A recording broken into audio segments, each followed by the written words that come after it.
Hello साथीहरु, welcome back to my another mini blog. तपाईहरुलाई आजको भिडियोमा स्वागत छ। अनि आज चाहिँ म तपाईहरुलाई सर्बियामा हुनुपर्ने काम, स्यालेरी, भाषा अनि करेन्सी अनि यहाँको बेनिफिट तपाईहरुलाई म सुनाउने नै छु। अन्तिमसम्म भिडियोमा जोडिनु होला है त साथीहरु। तपाईहरुलाई सर्बियाको बेनिफिट भनिदिउँ, सर्बियाको फाइदा के छ त? सर्बियाको फाइदा भनेको एउटा बेलग्रेड सिटीमा फ्री ट्रान्सपोर्टेसन छ। तपाईँ जहाँसुकै जानुहोस् सिटीभरि तपाईँलाई पैसा पर्दैन, तपाईँको ट्रान्सपोर्टेसन फ्री छ। तपाईँ बस फ्रीमा ट्राभल गर्न सक्नुहुन्छ। यदि साथीभाइ भेट्न छ भने, यदि कसैलाई केही सामान पुर्याउन छ, यदि साथीभाइसँग मिटअप गर्न छ भने तपाईँले यो सर्बियाको सिटीभरिमा चाहिँ तपाईँले फ्री ट्राभल गर्न सक्नुहुन्छ। यदि तपाईँको खास भन्यो भने पैसा खर्च लाग्दैन, तपाईँ फ्रीमा ट्राभल गर्न सक्नुहुन्छ। अनि करेन्सीको कुरा चाहिँ यहाँ युरो डलर केही पनि चल्दैन क्या। यहाँ युरो डलर केही पनि चल्दैन। यहाँ चल्ने भनेको सर्बियन दिनार हो। यहाँको आफ्नै करेन्सी छ। अनि यो यिनीहरूले अर्कालाई प्रायोरिटी दिँदैन क्या। यहाँ इङ्ग्लिस चाहिँ हामीले ओल्ड वाइफ भन्छौँ, तर ओल्ड वाइफ इङ्ग्लिस होइन, युरोपमै चल्दैन क्या इङ्ग्लिस। यहाँको सर्बियनहरूले पनि खासै इङ्ग्लिस बोल्ने चाहिँ होइन। हामीले भनौँ न एक हिसाबले, तर इङ्ग्लिस चाहिँ नि ओल्ड वाइफ भन्छौँ हामी, तर इङ्ग्लिस जसले पनि बोल्न सक्छ। तर सर्बियनहरूले चाहिँ तपाईँको यहीँको ल्याङ्ग्वेज मन पराउँछ क्या।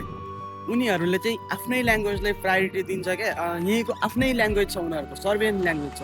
उनीहरूले आफ्नै ल्याङ्ग्वेज बोल्छ। अनि करेन्सीको कुरा, करेन्सी पनि उनीहरूको आफ्नै यहीँको दिनार छ, जुन हामीले नेपालमा सोच्छौँ के अरे डलर चाहिँ नि ओल्ड वाइफ हो, युरो चाहिँ नि ओल्ड वाइफ होला भन्ने सोच्छौँ। तर एक हिसाबले त्यस्तो हुँदैन।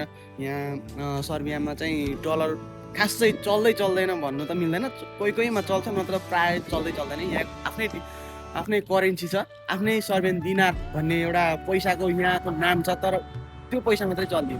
तपाईँहरूले यदि युरो चल्छ, डलर चल्छ भनेर मख नपर्नु। यहाँ सर्बियामा युरो पनि राम्रोसँग चल्दैन कि सर्बियामा। यदि अब इभन अरूतिर थाहा छैन, तर सर्बियामा इभन राम्रोसँग युरो पनि चल्दैन र डलरको त परै जाओस्। अनि ल्याङ्ग्वेजकै कुरा हो, त्यही अब यहाँको आफ्नै सर्बियन ल्याङ्ग्वेजलाई प्रायोरिटी छ। हाम्रो यो जुन इङ्ग्लिस ओल्ड वाइफ भने जस्तो यो इङ्ग्लिस यहाँ खासै बोलिँदैन।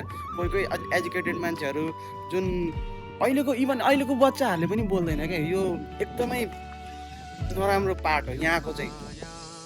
कोही कुरा राम्रो पनि छ, कोही कुरा नराम्रो पनि छ, त्यो चाहिँ आफैले कसरी लिने भन्ने कुरा हो।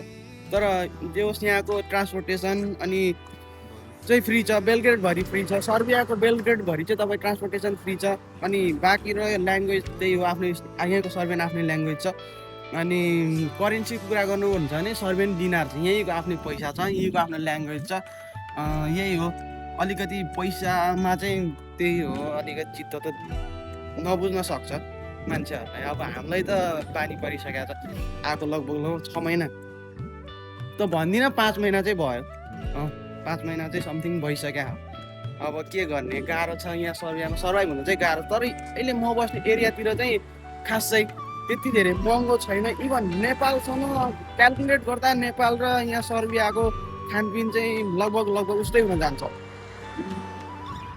त्यति धेरै डिफ्रेन्स छैन भन्दा हुन्छ। यहाँ सर्बियामा पनि त्यति धेरै सर्भाइभ हुन गाह्रो छैन। इभन नेपाललाई हेरी चाहिँ केही हदसम्म डिफ्रेन्स छ, थोरै मात्र ब्यालेन्स गर्न सक्यो भने त्यो पनि एफोर्ड गर्न सकिन्छ। जे होस् गाह्रो छैन, राम्रै छ भने के गर्ने। अब आइहाल्यो अर्काको देशमा होइन, दुःख गर्नलाई परले पनि होइन, रहरले पनि होइन, के गर्ने, गाह्रो छ त। अनि हामी यदि यस्तै दुःख गर्न, यदि सर्बियामा दुःख गर्न मन छ, यदि आउन मन छ भने कमेन्ट गर्नु होला। तपाईँहरूलाई कस्तो टाइपको भिडियो चाहिन्छ, के खालको भिडियो बनाइदिनु पर्ने हो, त्यसबारे सबै जानकारी दिने नै छु।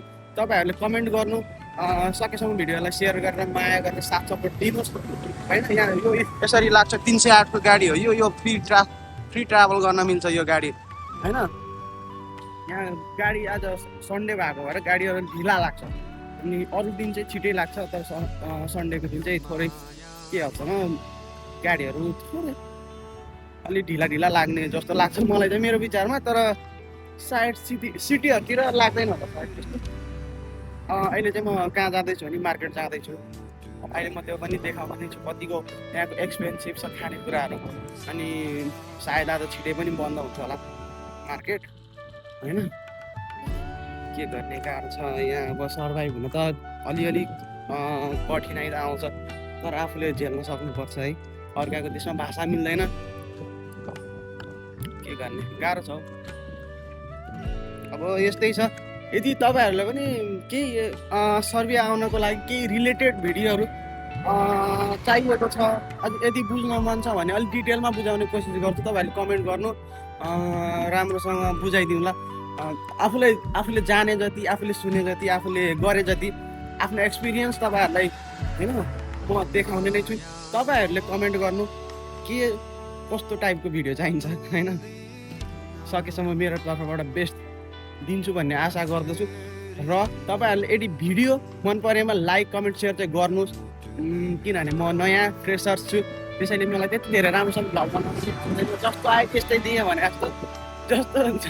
जस्तो गरेँ त्यस्तै देखाउँदैछु होइन त्यसमा पनि इन्जोय गर्नु होला होइन अब यस्तै छ के गर्ने गाह्रो छ अर्काको ठाउँमा आइहाल्छ छोरा मान्छे दुःख गर्नुपर्छ भन्ने हुन्छ गाउँघरतिर तपाईँहरूलाई सर्बियाको बेनिफिट भन्ने एउटा विशेष बेनिफिट त्यो पनि बेहुडाहरूको लागि विशेष बेनिफिट के छ भने यदि सर्बिया विदेश पनि जान्छु अनि कमाउँछु पनि राम्रो अनि रक्सी पनि टन्नै खान्छु भन्ने जुन बेहुडाहरू हुन्छ नि उहाँहरूलाई एकदम बेस्ट अप्सन हुनसक्छ सर्बिया किनभने यहाँ पानीभन्दा सस्तो रक्सी छ क्या यदि जुन पैसा पनि कमाउँछ इन्जोय पनि गर्छ अनि रक्सी पनि खाने चट्ट बेहुडाको लागि त्यो चाहिँ बेस्ट अप्सन हुनसक्छ सर्बिया होइन त्यसैले आउनु होला सर्बिया तपाईँलाई पानीभन्दा सस्तो रक्सी छ क्या तपाईँहरूको लागि अझै पनि दुईवटा विशेष कुरा बाँकी नै छ काम अनि स्यालेरी पैसाको बारेमा अब स्यालेरीको बारेमा कुरा गर्नुहुन्छ भने काम अनुसार पाउने हो मार्केट एरियामा छिर्नुहुन्छ मार्केट एरियामा काम पाउनु हो भने